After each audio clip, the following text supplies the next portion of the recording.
Il est 8h44. Nicolas Canteloup et la revue de presse, tout de suite.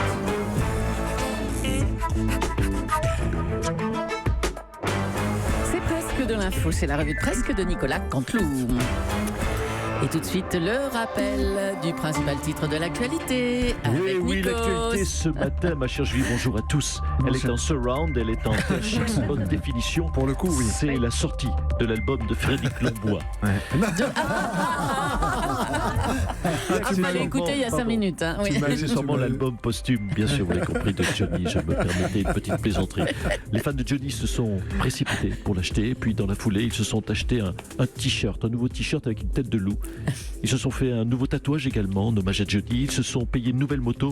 Et oui, ce matin, Johnny, il nous a fait gagner un point de croissance. Merci, le taulier. Et merci, Nikos. Les polémiques s'enchaînent autour de Jean-Luc Mélenchon. Hier, il a été vertement critiqué pour avoir imité et s'être moqué de l'accent du Sud d'une journaliste qui lui posait une question. Bonjour, Madame Julie. Non, mais franchement, tous autour de ce studio tel que vous êtes, quel grand fada ce Jean-Luc Mélenchon. Je vais être grossier. Je vais insulter Monsieur Mélenchon sur votre antenne. Vous permettez? Ouais, je vous en prie. Espèce de Parisien. Voilà. Alors, je sais, je vais loin, mais je sors de mes gongs.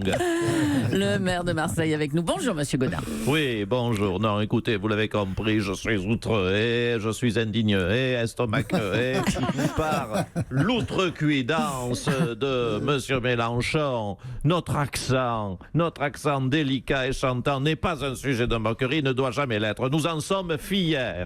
Et là, le masque tombe. Hein, on a beau avoir été élu député des Bouches-du-Rhône, tout le monde voit que vous êtes un Marseillais de pacotille, Monsieur Mélenchon. Comme on en voit d'ailleurs dans Plus belle la vie. Mais oui, Madame Julie, il simulait comme la première Clara Morgan venue. Oh là là, Pour les cinéphiles que vous êtes, n'est-ce pas, Monsieur Abiker. Ça tombe sur moi. Qui tient son chien, hein, je le précise en studio. Donc, Monsieur Godin, vous pensez que Jean-Luc Mélenchon est un faux Marseillais? Absolument.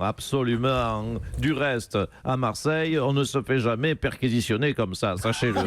Mais oui, alors on est assez malin pour faire nos affaires discrètement. Hein? Ou alors, si, il y en a qui ont effectivement perquisitionné les frères Fratellini, les cousins Scarpelli, la famille Palizzi aussi. Mais ils ne sont jamais ressortis de la perquisition. Mais oui, que voulez-vous, c'est, comme on dit, le sens de l'hospitalité marseillaise. Il y en a qui ont essayé de perquisitionner, ils ont eu des problèmes. Voilà. Merci Jean-Claude Godin d'être passé.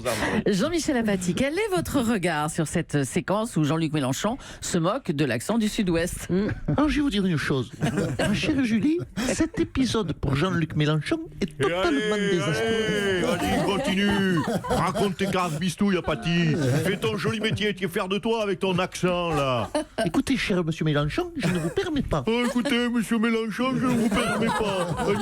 Gna, tu me fais marrer. Mais t'es qui, toi? Ne me touche pas, Apathy. Ne me touche pas. Mais enfin, monsieur Mélenchon, calmez-vous. Monsieur Mélenchon, calmez-vous. Tu me parles, toi, avec ta voix de gonzesse, là. Oh, bah, dis donc, Vous savez qui je suis? Bah Ma non. personne est sacrée, Aliagas. Oui, on s'en fout. Le grec, Allez. il a pas envie de l'ouvrir. Ne me parle pas avec ton haleine de qui sent la feta et les olives, là. Quand on voit les images, c'est pas la mienne, hein, je vous le dis.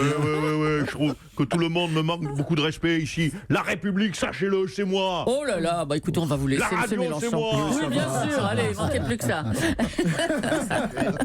À bientôt. Le forain Marcel Campion est candidat à la mairie de Paris, malgré les polémiques suite à ses propos homophobes. Il a bon espoir de s'imposer. D'ailleurs, il a commencé à se préparer, à répondre aux interviews, avec un habitué des questions, l'animateur Samuel Etienne.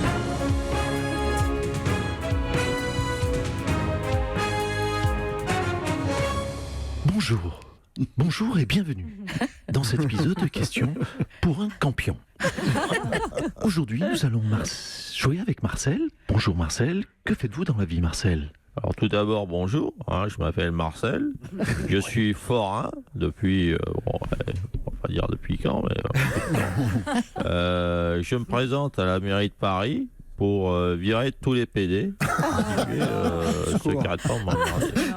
Oula, d'accord. Alors, on va plutôt laisser la place au jeu. Voici 4 questions, Marcel, sur Paris, nous allons voir si vous pouvez diriger cette ville, Marcel. Êtes-vous prêt, Marcel? Attention, top. Quel est cet architecte qui conçoit la tour de fer qui porte son nom, symbole de la ville de Paris? Ah, ça, je sais. Ça, c'est un PD qui a fait cette merde, hein, qui d'ailleurs chaque année m'emmerde parce que sa concurrence ma grande roue. Oui, non, top. Quelle est cette place où se dresse l'obélisque? Je sèche. C'est la place des PD, non? Non. Quel est ce musée d'art moderne qui... Ah, ça, je suis sûr que c'est un musée de PD avec encore des tableaux de PD. Marcel, je vous en prie, concentrez-vous. Top, quelle est cette voie interdite aux automobilistes parisiens qui permet... De toute façon, je vais vous dire une chose, à Paris, il n'y a qu'à regarder, ils conduisent tous comme des PD. Aïe, Marcel, 4 à la suite, mais 4 réponses toutes complètement fausses. Il faut arrêter d'être obsédé par les homosexuels, Marcel. Ah oui, non mais ça, oui, il faut dire homosexuel, voilà. Et oui. Faut pas dire l'autre mot que tout le monde dit c'est très vilain de dire ce mot. Bon, pourtant je savais, hein, j'avais. Oui, mais c'est révisé pour dommage. dire homosexuel. C'est dommage, Marcel. On vous souhaite bon courage quand même. Vous en aurez besoin. À vous, ma chère Julie. Je peux rejouer parce que je vous promets, je dirai le mot qu'il faut, homosexuel. Non, c'est trop tard. Merci, C'est trop merci, tard. Marcel. Vous avez perdu, Marcel Campion. Au revoir, Samuel Etienne. On va parler de la biographie officielle de Valéry Giscard d'Estaing qui est parue. C'est un livre très riche, c'est un livre très documenté. Attendez, comment ça? Non, mais ce n'est pas juste. Mais qu'est-ce qu'il y a, M. Hollande? Les livres, c'est mon créneau. L'ancien président qui cartonne en librairie, ça va pas du tout. Ce n'est pas Valéry Giscard d'Estaing, c'est moi. Bonjour. Bonjour, ma salut. Bonjour, Gaz. Bonjour, monsieur. On a un petit déjeuner ensemble, bien. C'est vrai. Chris Preuss. Alors, quand Louis j'ai triomphé sur votre radio, vous avez lu mon livre. Évidemment. Un succès annoncé, je vous dirais, qui dévoile une période méconnue et qui d'ailleurs... Non, mais pardon, mais moi je l'ai lu, il est nul ce livre. Non, mais le mien est beaucoup mieux en plus. Je vous annonce qu'il passe à 7 €. C'est une promo. À ce prix-là, comment résister? Donc, je le dis sur votre antenne, découvrez, chers auditeurs, un ouvrage merveilleux, bilan d'un quinquennat exceptionnel. Ah oui. Le quinquennat minable. Le quinquennat, c'est ridicule. Moi, j'ai fait un septennat, monsieur. J'ai rejoint le Conseil constitutionnel. J'ai rejoint l'Académie française. J'ai rejoint la maison de retraite des pétunias de Chamalières. Et dans mon livre, il y a du biscuit, puisque je raconte, je vois les gars, je vous habillais, comment j'ai pécho toutes les sardines des C20. Clara Morgan. Elle va se tenir. Voilà, son livre bascule dans la vulgarité. Chers auditeurs, mon livre est bien mieux. Puis moi, je suis en dédicace le 24 à l'espace Cultura de Pontarlier. Alors, c'est moi, Pontarlier, le 24. Non, attendez, pas question. Voilà, dès que vous réussissez, voyez-vous, monsieur Légas, dans un domaine, même Julie, il y a toujours des parasites et des jaloux. Bravo. Il a Génial. 2 présidents pour le prix d'un Canteloup. Il manquait plus que tous les autres présidents de la Ve République. Vous auriez pu les faire, hein, Sarkozy. Le petit timbre mais de poste, la vie, il vous le tient savez, bien, oui.